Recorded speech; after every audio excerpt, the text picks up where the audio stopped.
Have you ever wondered why a plus b whole square stands for this? Why there's not 3ab instead of 2ab? Or there's not b or b cube instead of b square? This question will be answered in next 60 seconds.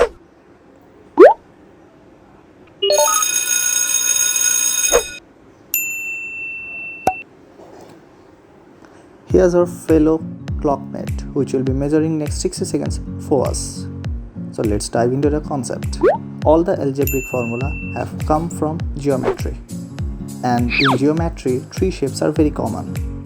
They are rectangle, triangle and circle.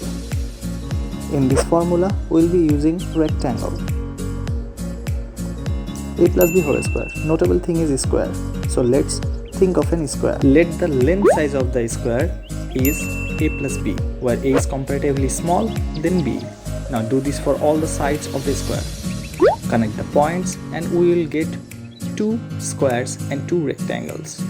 The squares are highlighted as purple color and the rectangles are highlighted as yellow color. The area of the squares are b square and a square, where the rectangle area is ab.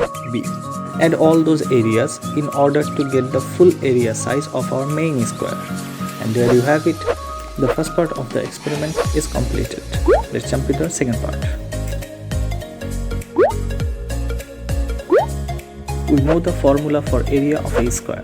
Our square's length is a plus b. Using the formula we get the area size as a plus b whole square. The derivation is completed.